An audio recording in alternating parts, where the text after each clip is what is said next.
Selamat mendengarkan cerita novel fiksi. Jenderal Fed dari Indonesia dan Raja Penjara Darah Mantan Kaisar Kegelapan. Bab 100. Akhirnya kau muncul juga. Kalian semua harus berlutut. Nada angkuh lintang terdengar seperti perintah mutlak. Air muka Gatra, Andika, dan Eli menggelap begitu mendengar perintah lintang. Mereka terus teringat akan kata-kata pria itu ketika dia meninggalkan rumah keluarga Barma. Kalian semua harus berlutut saat kamu memohon pada istriku. Saat itu, mereka semua menganggap bahwa itu adalah gertakan bodoh yang tidak masuk akal. Tidak ada yang mengira bahwa itu akan menjadi kenyataan hanya dalam kurun waktu 1 jam. Apakah dia sudah memprediksi segalanya sebelum itu terjadi? Gatra dan setiap anggota keluarga Barma bergidik memikirkan hal itu. Jika Lintang memang telah memperkirakan segalanya sejak awal, maka kemampuannya sangat brilian sampai-sampai membuat orang-orang takut. Andika, demi keluarga Barma dan kebaikan bersama, cepat kemari dan berlutut. Eli, kenapa kau masih di situ? Kau tidak dengar apa yang dikatakan Lintang. Cepat berlutut. Kita tidak mungkin berakhir seperti ini jika bukan karena kebodohan kalian. Kini semua anggota keluarga Barma mulai mendesak Andika dan Eli untuk berlutut karena keduanya hanya berdiri mematung di tempat.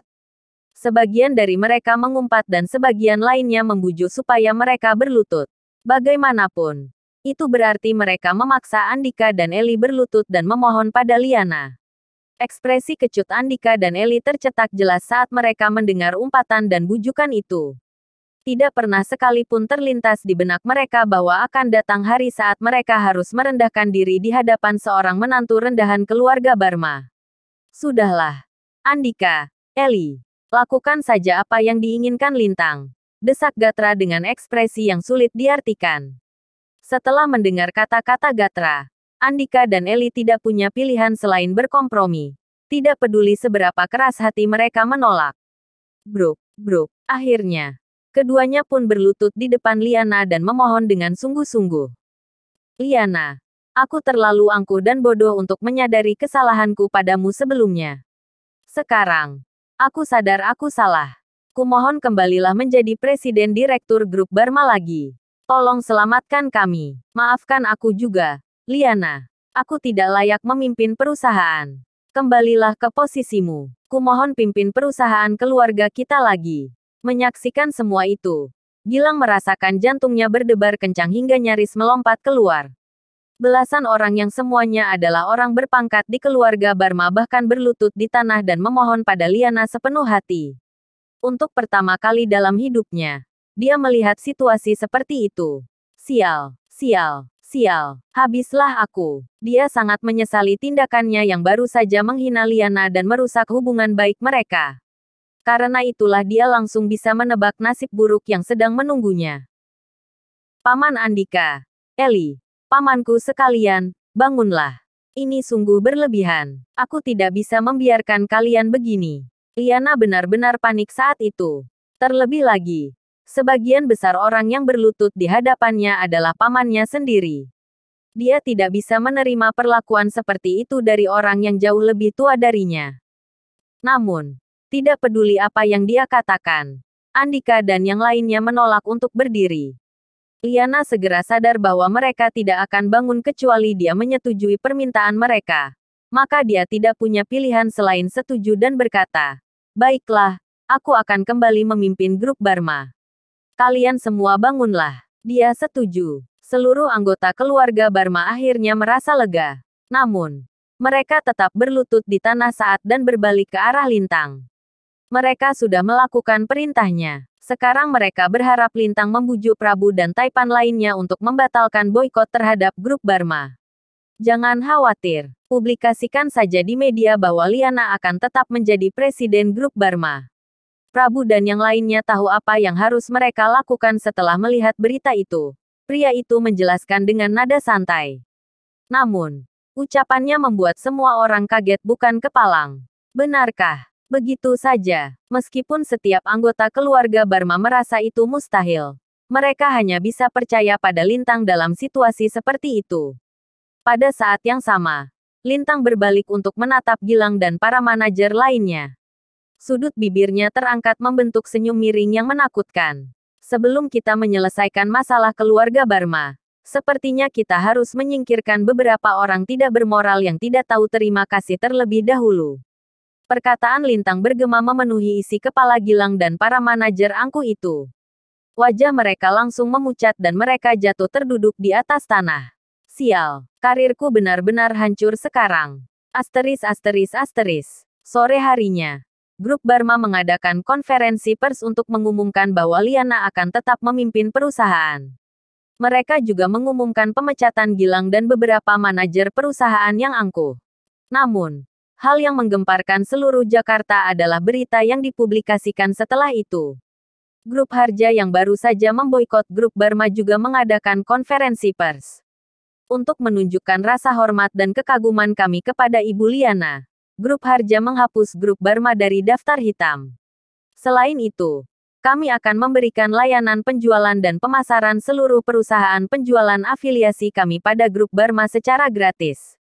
Perusahaan kami juga akan menjalin hubungan bisnis dengan Grup Barma. Berita itu langsung menjadi berita besar di dunia bisnis se-Jakarta. Nama Liana Barma pun langsung terkenal di kalangan masyarakat layaknya seorang selebritas. Segera setelah konferensi pers Grup Harja selesai, 4 perusahaan bisnis kelas 1 terbesar, yakni Grup Nugraha, Grup Nahoda, Grup Abadi, dan Grup Jaya menyelenggarakan konferensi pers bersama untuk mengumumkan penghentian boikot terhadap Grup Barma. Mereka juga menyatakan akan menjalin kerja sama bisnis dengan Grup Barma untuk mencapai kesuksesan dan keuntungan besar bagi kedua belah pihak. Sungguh berita yang mengejutkan. Semua orang di Jakarta tidak bisa membayangkan betapa luar biasanya orang bernama Liana ini. Berita tentang pengangkatannya sebagai presiden Grup Barma saja mampu menyelamatkan perusahaan dari kehancuran dan justru mendapatkan kerja sama bisnis dengan perusahaan besar, seperti Grup Harja, Grup Nugraha, dan perusahaan lainnya. Tidak berhenti sampai situ. Setelah mendapat dukungan dari perusahaan-perusahaan ini, perusahaan besar lainnya di Jakarta juga mengambil langkah untuk menjalin berbagai kerjasama bisnis dengan Grup Barma. Berkat hal ini, Grup Barma dan Liana menjadi topik berita paling populer di Jakarta. Ini terjadi setelah seseorang mengunggah video yang menampilkan para senior di keluarga Barma sedang berlutut dan memohon pada Liana untuk menjadi presiden perusahaan ke berbagai forum diskusi dan media sosial.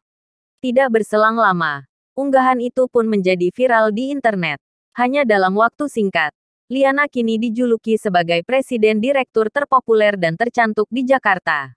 Dia menjadi pusat perhatian banyak pria muda berbakat yang berpikir bahwa dia akan menjadi pasangan yang sempurna dan ideal. Tanpa diduga-duga, video Liana menarik perhatian selebritas terkenal di Malaysia dan diva terpopuler seluruh Asia, Tamara Wiraatmaja. Tamara tinggal di Villa B2 Pesona Langkawi yang merupakan salah satu kawasan villa mewah di Malaysia. Di salah satu ruangan di villa itu, beberapa peretas terus memperbarui halaman beranda sebuah situs web. Mereka terlihat sangat antusias seolah-olah menemukan harta karun di sana. Brak, pintu ruangan dibuka dan seorang wanita cantik melangkah masuk. Tiap inci wajahnya begitu memesona seperti karya seni yang diciptakan Tuhan dengan sangat hati-hati. Mata jernihnya terlihat tenang dan memberi kesan seakan dia tidak tertarik pada hampir segala hal di dunia.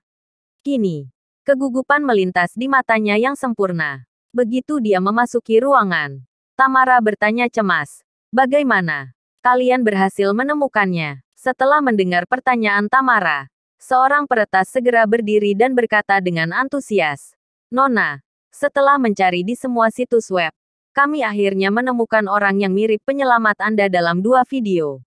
Tingkat kesamaan antara orang di video ini dan penyelamat Anda adalah 90%. Pastilah dia orangnya, penyelamat. Publik pasti akan terkejut bila mendengar percakapan barusan." Tamara dijuluki sebagai bintang paling berbakat di seluruh Asia. Mereka tidak mungkin bisa membayangkan orang seperti apa yang sudah menyelamatkan hidupnya. Aku ingin lihat videonya. Cepat tunjukkan. Tamara sangat bersemangat sekaligus tersipu. Peretas itu langsung memutar salah satu video. Dalam video itu, terekam seorang pria dengan baju bedah dan masker di wajahnya. Tangannya bergerak dengan lihai untuk menusukkan beberapa jarum akupuntur di beberapa titik di tubuh seorang lelaki tua. Pria ini mirip sekali dengannya. Tamara bisa merasakan napasnya memburu saat melihat mata pria di dalam video. Dia mirip sekali dengan orang itu. Apa ada video lain yang lebih jelas? Peretas itu buru-buru memutar video kedua.